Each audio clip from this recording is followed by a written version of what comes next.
Praise the Lord. கர்த்தருடைய பரிசுத்த நாம மகிமைப்படுவதாக. இந்த நாளிலும் உங்களை சந்திக்கிறதுல நான் மிகுந்த மகிழ்ச்சி அடைகிறேன். கடைசி காலத்தின் வாழ்ந்து கொண்டிருக்கிறோம் என்று சொல்லி உலகத்தின் நடந்து கொண்டிருக்கிற ஒவ்வொரு சம்பவங்களும் நமக்கு ஒவ்வொரு நாளும் அதை காண்பித்துக் கொண்டிருக்கிறதை நினைத்து நாம் ஆண்டுடைய வருகைக்கு ஆயத்தப்பட வேண்டும் என்கிற தரிசனத்தோடு வாழ வேண்டும் என்று சொல்லி கர்த்தர் விரும்பித்தான். கர்த்தர் இந்த கடைசி காலங்களில் கர்த்தருடைய ஊழியக்காரர்களை கொண்டு கர்த்தர் நம்மை உருவாக்கி கொண்டிருக்கிறார். பாருங்க, கர்த்தருடைய வார்த்தை இப்படியாய் சொல்லுகிறது. மீகா 7வது அதிகாரம் 2வது வசனம். தேசத்தில் பக்தி உள்ளவன் அற்று போனான், மனுஷரில் செம்மையானவன் இல்லை, அவர்கள் எல்லாரும் இரத்தம் சிந்த பதிவிருக்கிறார்கள், அவனவன் தன் சகோதரனை வலையிலே பிடிக்க வேட்டையாடுகிறான். அன்புக்குரிய கர்த்தருடைய பிள்ளைகளை, கேட்ட வசனத்திற்காக ஒரு வார்த்தை ஜெபிக்கலாம். பரிசுத்த பிதாவே, நீர் எங்க கூட பேசுங்க, பாமுடைய வார்த்தை மூலமாக எங்களை உருவாக்குங்க. ஆண்டவரே, உம்முடைய வசனத்துல ஜீவன் இருக்கிறது, வல்லமை இருக்கிறது, ஆசீர்வாதம் இருக்கிறது என்பதை நாங்கள் அறிந்திருக்கிறோம். ஆண்டவரே, எங்களோடு நீர் பேசி எங்களை உம்முடைய வருகைக்காய் எங்களை ஆயத்தப்படுத்தும், எங்களை உருவாக்கும். இயேசுவின் நாமத்தில் பிதாவே, ஆமென், ஆமென். பாருங்க, கேட்டதான அந்த அதிகாரம் மீகா தீர்க்கதரிசி கிமு 7வது நூற்றாண்டுல இஸ்ரவேல் ஜனங்களுக்காக கர்த்தருடைய வார்த்தையை பேசி தீர்க்க தரிசனமாய் பேசின ஒரு அதிகாரம் தான் நம்ம படித்திருக்கிறோம். கிமு 700வது வருடம், இன்னைக்கு 2000 வருஷம் முடிந்து விட்டது. 2700 வருடத்துக்கு முன்னாடி கர்த்தர் அன்றைக்கே தீர்க்க தரிசனமாய் சொன்ன அந்த வார்த்தைகள் இன்னைக்கு நமக்கு கண்களுக்கு முன்னாடி நிறைவேறி கொண்டிருக்கிறது. அப்போ அன்றைக்கு இஸ்ரவேல் ஜனங்களுக்குள்ள இருந்த காரியங்களை பேசியிருந்தாலும் இது ஒரு தீர்க்க தரிசனமா இருக்கிறபடினால அந்த காலத்தோடு முடிந்து போகக்கூடிய வார்த்தை அல்ல, இந்த காலத்துக்கும் ஏற்ற விதத்துல. காரணம், மீகாவில் 2ஆம் வருகை குறித்தும் அந்த வரக்கூடிய 2ஆம் வருகையின் உலகத்துல கடைசி காலங்களில் சம்பவிக்கக்கூடிய அநேக காரியங்களை தீர்க்க தரிசனமா மீகா பேசியிருக்கிறார். அதைத்தான் இந்த வசனத்திலும் ஆண்டவர் பேசுகிறார். கடைசி நாட்கள் என்ன உண்டாகுமா? தேசத்துல பக்தி உள்ளவன் அற்று போனான் என்று சொல்லப்பட்டிருக்கு. அப்படி என்று சொன்னால் இந்த கடைசி காலத்துல உலகமெங்கும் நம்ம பார்க்கிறோம் என்ன நடந்து கொண்டிருக்கிறது. தேசத்துல பக்தி உள்ளவன் என்று சொன்னால் என்ன? உண்மையான ஒரு பக்தி. இன்னைக்கு பல விதத்துல பல பக்திகள் இருக்கிறது. பல தெய்வத்தை ஒரு பக்தியாய் கும்பிட்டு கொண்டு இருக்கலாம். ஆனால் உண்மையான ஒரு பக்தி, யெகோவா தெய்வம், உங்களுக்காக எனக்காக ஜீவனை கொடுத்த ஒரு தேவன் உண்டு என்கிற அந்த பக்தி, ஆண்டவராகிய இயேசு கிறிஸ்து உங்களுக்காக எனக்காய் கல்வாரி சிலுவையில் இரத்தம் சிந்தி உங்களையும் என்னை மீட்டெடுத்தார் என்ற அந்த தரிசனத்தை இன்னைக்கு அநேக ஜனங்கள் என்ன செய்து கொண்டிருக்கிறாங்க? பக்தி உள்ளவன் இன்னைக்கு அழிந்து மாறிக்கொண்டிருக்கிறான். பக்தி உள்ளவன் அற்று போய் கொண்டிருக்கிற காலம் தான் இந்த கடைசி காலம். பாருங்க, இன்னைக்கு ஒரு காலத்துல நீங்க மேலை நாடுகளை எடுத்து பாருங்க. யூரோப்பு தேசத்தெல்லாம் பார்த்தீங்கன்னா, அந்த தேசத்துல ஒரு காலங்களில் ஒரு 200 வருடத்துக்கு முன்னாடி இந்த தேசத்துல கர்த்தருடைய பிள்ளைகள் நிறைய திரளாய் எழும்பினார்கள். இயேசுவை தெய்வமாய் கொண்டு அநேக ஜனங்கள் எழும்பினார்கள். கிறிஸ்தவ தேசம் என்று மார்தட்டி கொண்டார்கள். கிறிஸ்தவர்களாய் மாறினது நிமித்தமாய், இயேசுவை உண்மையாய் அவர்கள் ஆண்டவரை அறிந்து கொண்டது நிமித்தமாய் கர்த்தர் அந்த தேசங்களை ஆசீர்வதித்தாரு. யூரோப்பு தேசமாகட்டும், ஆஸ்திரேலியா தேசம், அமெரிக்கா தேசம், இப்படி பல தேசங்கள் இயேசுவை அறிந்தது நிமித்தமாக இன்னைக்கு அவங்க கிறிஸ்தவ தேசம் என்று அழைக்கப்படுகிற விதத்தில் அந்த தேசங்கள் ஆண்டவருக்குள்ள பயபக்தியாய் இருந்தார்கள். ஆனால் ஒரு தலைமுறை அற்று போனது. இயேசு கிறிஸ்துவை அறிந்த வைராக்கியமாய் நின்ற தலைமுறைகள் அற்று போகும்போது அவருடைய பிள்ளைகள் வருகிறார்கள். தேவன் மேல பக்தி கிடையாது. இன்னைக்கு யூரோப்ல எல்லாம் பாத்தீங்கன்னா நிறைய பேர் கடவுள் இல்லைன்னு சொல்றாங்க. கடவுளே கிடையாது. கடவுள் மேல பக்தி குறைந்து கொண்டு இருக்கிறது. பார்த்து பாருங்க, அவங்களுடைய பிள்ளைங்க, அவங்க பெற்றோர் யாருன்னு பார்த்தா ஒரு கிறிஸ்தவ பெற்றோரா இருப்பாங்க. அவங்க பிள்ளைங்க கடவுளே இல்லை என்று சொல்லி நாத்திகர்களாய் மாறிக்கொண்டு இருக்கிறார்கள். இதை நினைக்கும் போது இருதயமெல்லாம் வேதனைப்படுகிறது. ஐயோ, கிறிஸ்தவ தேசம் என்று சொல்லி நானெல்லாம் ஆந்திராவில் கர்த்தருடைய உலக பிரகாரமாய் ஒரு வேலை செய்து லெக்சரராய் வேலை செய்யும் போது அநேகருக்கு இயேசுவின் அன்பை குறித்து காலேஜ் ஸ்டூடெண்ட் பேசும்போது சொல்லுவேன், பாருப்பா, அமெரிக்காவை பாரு, ஆஸ்திரேலியாவை பார், யூரோப்பை பார், அவர்கள் எல்லாம் ஆண்டவரை அறிந்து கொண்டது நிமித்தமாய் ஆசீர்வதிக்கப்பட்டவர்களா இருக்கிறாங்க. ஒரே ஒரு காரணம், அவர்கள் இயேசுவின் பிள்ளைகளா இருந்ததுனாலதான் கர்த்தர் அந்த தேசத்தை ஆசீர்வதித்தார் என்று சொல்லி நான் வைராக்கியமாய் சொல்லி இருக்கிறேன். ஆனா அதன் பிறகு யோசித்து பார்க்கும்போது, ஐயோ, ஒரு காலத்துல அந்த ஆசீர்வாதம் கிடைத்தது உண்மைதான்.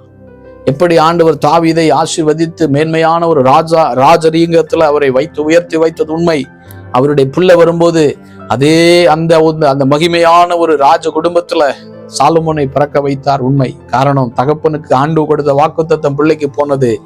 ஆனால் அதன் பிறகு வந்த அடுத்தடுத்த தலைமுறைகள் அவருடைய சிங்காசனத்தை இழந்தார்கள், இந்த மகிமை இழந்தார்கள். இஸ்ரவேல் தேசம் மகிமை இழந்து போனது என்று சொல்லி பழைய ஏற்பாட்டில் நம்ம பார்க்க முடிகிறது. பெற்றோருக்கு வந்த அந்த ஆசீர்வாதம் பிள்ளைகளுக்கு போனது. பிள்ளைகள் அதை சரியான விதத்துல அதே பக்தியில் அதே தேவன் மேல பயத்தோடு அவர்கள் இல்லாதது நிமித்தமாய் கர்த்தர் என்ன செய்தார்? அந்த மகிமை இழக்க பண்ணி அவர்கள் தேவ சாயலை இழந்தது மாத்திரமல்ல, தேவ பக்தியை இழந்தார்கள் என்று சொல்லி பழைய ஏற்பாட்டுல பார்க்கிறோம். அதைத்தான் இன்றைக்கும் அநேக தேசங்கள் நம்ம பார்த்து கொண்டிருக்கிறோம். அன்புக்குரிய கர்த்தருடைய பிள்ளைகளை, இது ஏன் நடக்கிறது? கடைசி காலத்துல ஆண்டவர் சொல்றார், பக்தி உள்ளவன் அற்று போய் கொண்டிருக்கிறான். ஒரு நாள் கடந்த வருடம் என்னோடு கூட எனக்கு தெரிந்த அன்பு ஊழியக்காரர், அவங்க யூரோப்பு தேசத்துல அடிக்கடி ஊழியத்துக்கு போவாங்க. கடந்த வருடத்துல போகும்போது நாங்களும் அவர் யூரோப்ல ஜெர்மனி தேசத்துல இருந்து கொண்டு அவர் ஊழியத்தை பண்ணிட்டு இருந்தார். ஒரு நாள் எனக்கு ஒரு ஆசை, அந்த தேசத்தை எல்லாம் பார்த்து அந்த வீடியோல பார்த்து அவங்க கூட சேர்ந்து ஜெபம் பண்ணு சொல்லி, இப்போ ஒரு வீடியோவை ஆன் பண்ணி அந்த சபைகள் எல்லாம் அப்படியே காமிக்கிறாரு. அந்த தேசங்களுக்கு ஜெபம் பண்ணும்போது ஒரு வீடியோவில் ஒரு சபையை காமிச்சிட்டு சொல்றாரு, பிரதர், இந்த இடத்துல பக்கத்துல ஒரு சபை இருக்கிறது, ஆனால் ஞாயிற்றுக்கிழமை நான் போனேன், அங்க ஆத்துமாக்களே இல்லை பிரதர், வயதானவர்களாகவே இருக்கிறாங்க, வாலிபர்கள் யாருமே இல்லை பிரதர், இந்த சபையெல்லாம் வெறிச்சோடி இருக்குது, 1000 பேர் இருக்க முடியும், ஆனா ஒரு 100 பேர் கூட இல்லை பிரதர். ஒரு காலத்துல அவங்க முற்பிதாக்கள் ஆலயத்தை கட்டி கொடுத்தார்கள், அநேகர் ஆண்டவரை தேடி வந்தார்கள். இன்றைக்கு இந்த ஆலயத்துல வாலிபர்கள் இல்லை, பிள்ளைங்க இல்லை, வயதானவர்கள் மட்டும் கொஞ்சம் பேர் இருக்கிறாங்க. ஏன் என்று சொன்னால் தேசம் கடைசி காலத்துல பக்தி அற்றவர்களாய் மாறிக்கொண்டிருக்கிறாங்க. ஏன் நடக்கிறது? ஆண்டவர் சொன்னாரு, முந்தினோர் அநேகர் பிந்தினோராய் மாறிக்கொண்டிருக்கிற காலம் தான் கடைசி காலம். அன்புக்குரிய கர்த்தருடைய பிள்ளைகளை, இது கடைசி காலத்துல நம்முடைய கண்களுக்கு முன்னாடி அதை காண்பித்து நடந்து கொண்டிருக்கிறது. நம்முடைய கண்கள் இதை பார்த்து கொண்டிருக்கிற. ஐயோ, ஒரு காலத்துல இயேசுவை கொண்ட ஜனங்கள், இயேசுவை பக்தி வைராக்கியத்தோடு இருந்த ஜனங்கள் இன்னைக்கு தடுமாறி கீழே விழுந்து கொண்டிருக்கிறார்களே, அவர்கள் பக்தியை இழந்து கொண்டிருக்கிறார்களே என்று சொல்லும்போது நம்முடைய இருதயமெல்லாம் உடைக்கப்பட வேண்டும் என்று சொல்லி கர்த்தர் விரும்பித்தான் கர்த்தர் உங்களோடும் என்னோடு பேசிக் கொண்டிருக்கிறார். அன்புக்குரிய கர்த்தருடைய பிள்ளைகளை, அடுத்து என்ன சொல்லப்பட்டிருக்கு? மனுஷரில் செம்மையானவன் இல்லை. மனுஷன் பக்தியை இழந்து போகும்போது அவன் செம்மையானவனாய் இருக்க முடியாது, உண்மை உள்ளவனாய் இருக்க முடியாது, ஆண்டவருக்கு பிரியமுள்ளவனாய் வாழ முடியாது, தேவன் சொல்லுகிற விதத்தில் அவனால வாழ முடியாது. அதுதான் நம்ம பார்த்து கொண்டிருக்கிறோம். உலகம் எங்கும் நடந்து கொண்டிருக்கிறது. கடைசி காலத்தில் இப்படிப்பட்டது இன்னும் அதிகமாய் பெருகத்தான் செய்யும் என்று சொல்லி கர்த்தருடைய வார்த்தை சொல்லுகிறது. அது மாத்திரமல்ல, அடுத்து என்ன சொல்லப்பட்டிருக்கு? அவர்கள் எல்லாரும் ரத்தம் சிந்த பதிவிருக்கிறார்கள். ரத்தம் சிந்தும்படிக்காக, அவங்கள கொலை பண்ணுவதற்கும் ரத்தம் சிந்தி போர் யுத்தங்கள். ஏன் இன்னைக்கு பல நாடுகள்ல யுத்தங்கள் பெருகி கொண்டிருக்கிறது? பார்த்தா கிறிஸ்தவ தேசம், பக்தி உள்ள தேசம் மாதிரி வெளியே தெரியும், ஆனால் அங்க அந்த தேசங்களுக்குள்ள யுத்தம். பாருங்க, ரஷ்ய தேசம் ஒரு கிறிஸ்தவ நாடுதான். ரஷ்ய தேசம் இயேசுவை அறிந்த தேசம்தான். ஆனால் இன்னைக்கு எத்தனை வருடங்களாய் உக்ரைன் கிறிஸ்தவ தேசம், அவங்களுடைய பக்தி எங்க போனது? அன்பு எங்க போனது? கடைசி காலம் பக்தி ஏற்றதுனால அந்த தேசம் இன்னைக்கு யுத்தத்தினால பல்லாயிரக்கணக்கான ஜனங்கள் மரித்து கொண்டிருக்கிறார்கள்.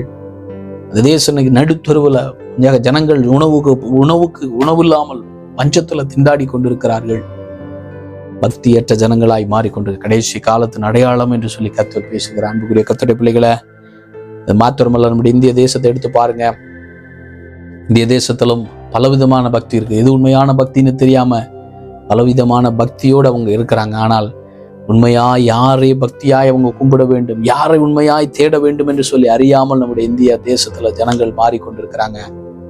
ஆனால் இன்றைக்கு இந்திய தேசத்துல ஒரு சின்ன கூட்டம், ஒரு 5% தான் கிறிஸ்தவர்கள் இருக்கிறாங்கன்னு சொல்லி கவர்மெண்ட் கணக்கு சொல்லுது. ஆனால் அன்அபிஷியலா 10% வரைக்கும் இருக்கிறதாக ஸ்ட்ராட்டஜி சொல்லப்பட்டிருக்கிறது.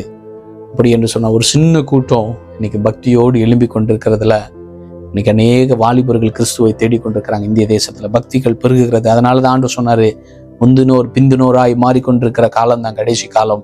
ஆனால் பிந்தி போன இந்திய தேசம், பிந்தி போன சைனா தேசம் இன்னைக்கு கிறிஸ்துவுக்காய் வைராக்கியமுள்ள ஊழியக்காரர்களை கர்த்தர் இந்திய தேசத்திலும் சைனாவிலும் இன்னும் பல இடங்களிலும் நெருக்கப்பட்ட சூழ்நிலையில கர்த்தர் எழுப்பி கொண்டிருக்கிறார். கடைசி காலத்துல ஒரு புறம் பக்தி குறைந்தது தான் போகும், ஆனால் இன்னொரு புறத்துல ஆண்டவர் பக்தி உள்ள சந்ததியை கர்த்தர் கடைசி காலத்துல தேடிக்கொண்டிருக்கிறார்.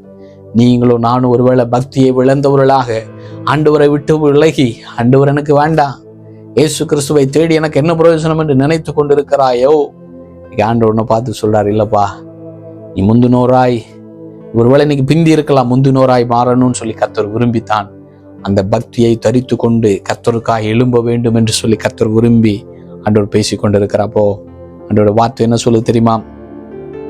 அவர்கள் எல்லாரும் ரத்தம் சிந்த பதிவிருக்கிறார்கள், அவனவன் தன் தன் சகோதரனை வலையிலே வேட்டையாடுகிறான், வலையிலே பிடிக்க வேட்டையாடுகிறான். கடைசி காலம் ஒருவருக்கு ஒரு வேட்டையாடி கொலை செய்து அன்பற்று அவ்வளவு கொடிய ஒரு உலகம் தான் கடைசி காலத்துல நம்ம பார்க்க போற ஜனங்களுடைய இருதயங்கள் மாறிக்கொண்டுதான் இருக்கும். ஆனாலும் பக்தி உள்ளவர்களா மாறணும்னு சொல்லி கர்த்தர் விரும்பி தான் கர்த்தர் பேசுறாரு. உங்க வாழ்க்கை ஒப்பு கொடுங்க. ஆண்டவராக இயேசு கிறிஸ்து உங்களுக்காய் எனக்காய் கல்வாரி சிலுவையில ரத்தம் சிந்தி மீட்டெடுத்தார் என்கிற அந்த சத்தியத்தை மறந்துடாதீங்க. ஒருவேளை இதை நீங்க கேட்டுக்கொண்டிருக்கிற கர்த்தருடைய பிள்ளைகளை இயேசுவை அறியாதவர்களா இருப்பீர்களானால் இன்னைக்கு ஆண்டவர் உங்களை பார்த்து சொல்றாரு, இயேசு ஒருவரே மெய்யான தெய்வம், அவர் மட்டும்தான் மரித்தார். இன்னைக்கு பல தெய்வம்னு சொல்லி மனிதர்களை தெய்வம் என்று சொல்லி அநேக நாடுகள் கொண்டாடி கொண்டிருக்கலாம். நான் எல்லா தெய்வங்களும் மரித்து மண்ணோடு போனது. ஆனால் மரித்து உயிரோடு எழும்பி இன்னைக்கும் ஜீவனோடு இருக்கிற ஒரே தெய்வம் இயேசு மட்டும்தான். அதனால் அவரை விசுவாசிங்க. உங்க வாழ்க்கையில் ஆசீர்வாதங்கள் உண்டாகும்.